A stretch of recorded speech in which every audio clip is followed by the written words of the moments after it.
Bonjour à tous, bienvenue pour ces analyses du lundi 4 mai. J'espère que vous êtes en pleine forme.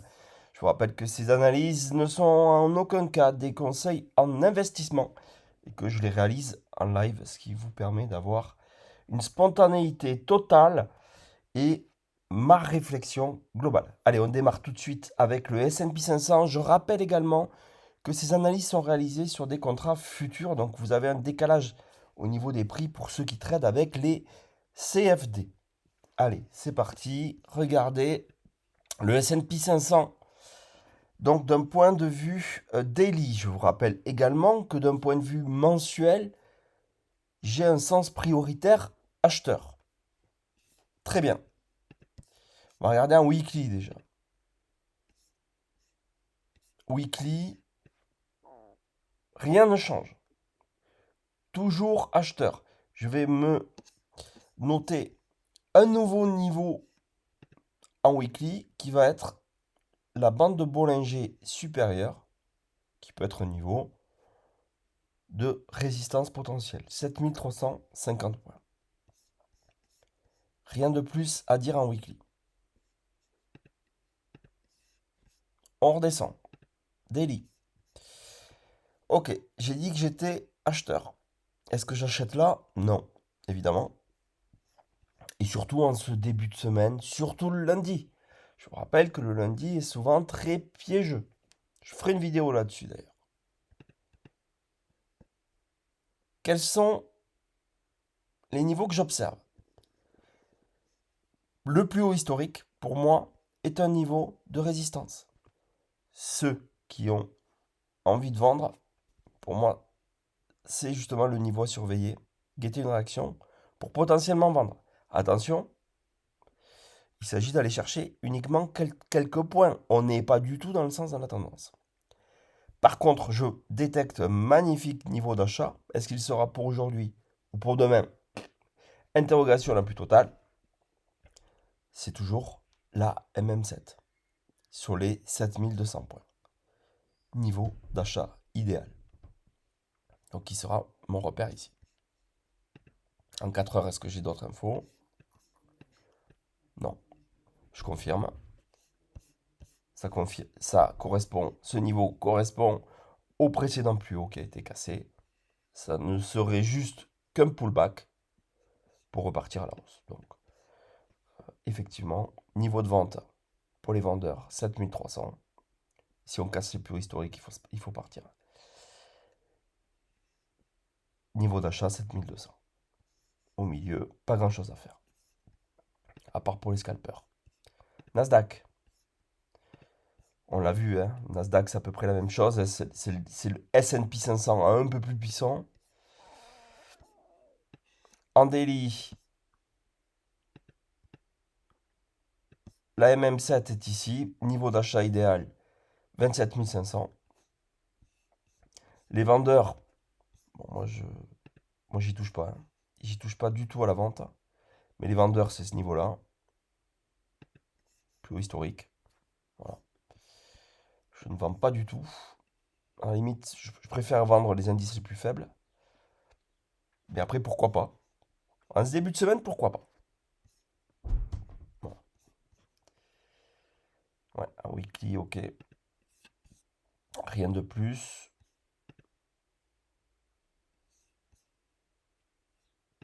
4 heures. Ok. Donc les niveaux de vente. Les 28 000. Niveau d'achat. 27 600. Après, du scalping en trading dynamique. Dow Jones. Notre ami retardataire. D'un point de vue weekly.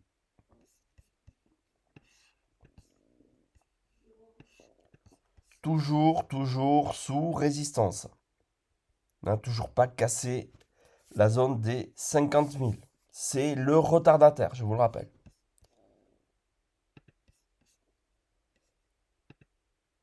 À un moment, je vous le disais aussi, ça va casser. Il va la casser cette zone des 50 000. Le problème, c'est trouver le timing. Niveau d'achat sur le Dow Jones. Alors, au niveau de vente, il est évident, hein, c'est le niveau qui fonctionne depuis quelques temps. Le niveau des 50 000, à proximité des 50 000, ça reste toujours un niveau de vente. Premier niveau d'achat, la MM7 Daily sur les 49 400. Deuxième niveau d'achat, la MM20 Daily ascendante qui pour le moment fait bien support et qui serait un niveau d'intervention pour moi idéal vers les 49 000. Dollar index.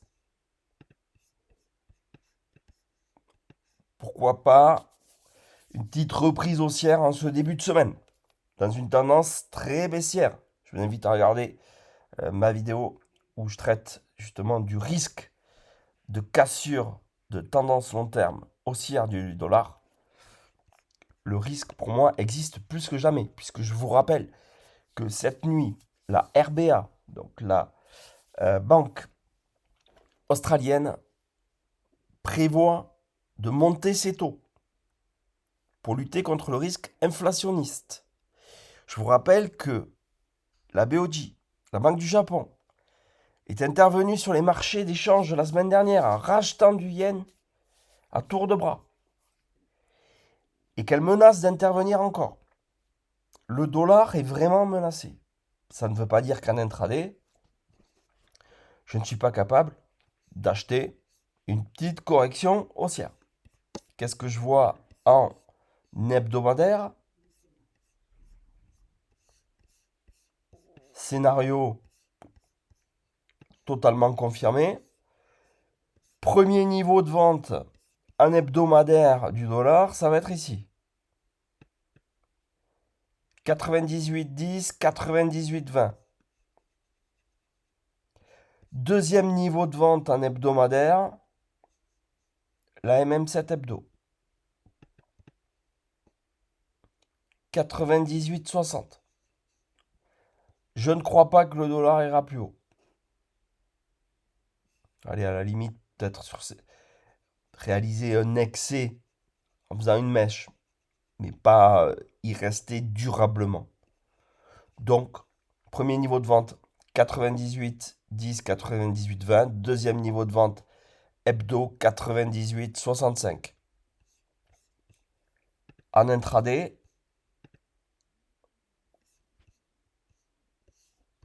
je paye les replis pour aller chercher les 98, 10.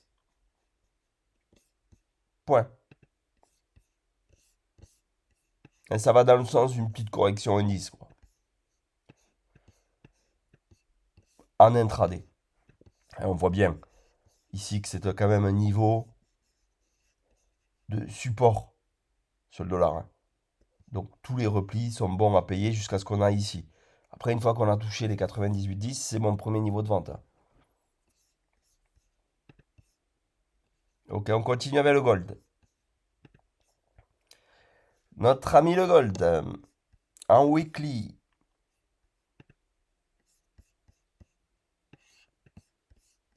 toujours sous cette oblique baissière, corrective depuis les plus hauts historiques. Je vous le dis, cassure imminente, les amis. Cassure imminente. Ouais, une MM7 qui commence à remonter, alors qu'elle est au-dessus de nous. Une MM20 qui monte tout le temps, encore, au-dessus de nous. C'est imminent, mais c'est pas pour aujourd'hui. Bon, ça c'est sûr. Si on va dans un sens de correction des indices en ce début de semaine et d'achat du dollar, c'est pas pour aujourd'hui. Par contre, ça va nous permettre de trouver des points d'entrée intéressants. Allez, on redescend en daily. Ouais, toujours sous MM7 daily, qui est un super niveau. On a fait un super trade vendredi, magnifique, avec le test de cette zone majeure de résistance. Et là, qu'est-ce qu'on va chercher à payer? Alors, le premier niveau, hein, intéressant, c'est les 4500 55, 4560, c'est le premier niveau intéressant pour acheter. Sinon, tous les rebonds hein, sont faits pour être vendus pour le moment. En intraday, je parle uniquement pour aller chercher cette zone. Si cette zone casse, c'est les 4005. Et là, 4005, je paye fort. Je paye fort euh, pour du swing. Pour du swing. En 4 heures, ouais, c'est plus clair, vous voyez. On voit les niveaux de vente par ici. Vers les 4655. Premier niveau d'achat, on le voit bien, 4570. Je vous rappelle que c'est pas le même prix que sur les CFD. Faites attention à ça. Là, on est sur les contrats futurs. 4570, puis 4510, 4520. Donc pour le moment, plutôt vendeur sur le gold. En intra, je vous rappelle que je cherche des achats long terme. Parce que pour moi, la reprise du gold à la hausse est imminente. On va regarder le pétrole. Vous savez que c'est mon baromètre. Alors moi, je l'ai dans la tête, hein. Évidemment, je regarde tout le temps le pétrole. Là, nous sommes d'un point de vue 4 heures. On voit qu'on est sur MM50 4 heures, qu'on est sur un niveau qui peut donner lieu à une reprise haussière du pétrole en intraday, ce qui milite dans le sens de tout ce que je viens de vous dire. Voilà. La MM7 daily haussière, on a ouvert dessous, on est en train de la reprendre. Pourquoi pas repartir à la hausse? Oui, ça a du sens. Mais, je crois que nous arrivons. On va se mettre en weekly. Ouais, là aussi, hausse pétrole début de semaine, c'est pas déconnant. Mais attention, quand on va arriver sur les plus hauts, là, sur la zone des 110, 110, 115, 120, très dur de savoir, hein, franchement, la volatilité du pétrole, elle est énorme. Donc maintenant, une variation de 10 dollars, c'est rien, quoi.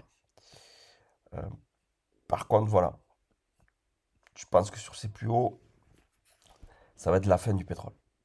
Ça va être la fin de cette hausse. Donc oui, en intraday, ça peut toujours se payer. Attention aux news, parce qu'il suffit d'un tweet de Trump pour que le pétrole s'effondre. Mais la structure qu'on est en train de voir là, c'est une structure de haussière. Voilà, le niveau était magnifique, là, les 99 pour payer et viser les 110, pourquoi pas. Allez, on regarde le Bitcoin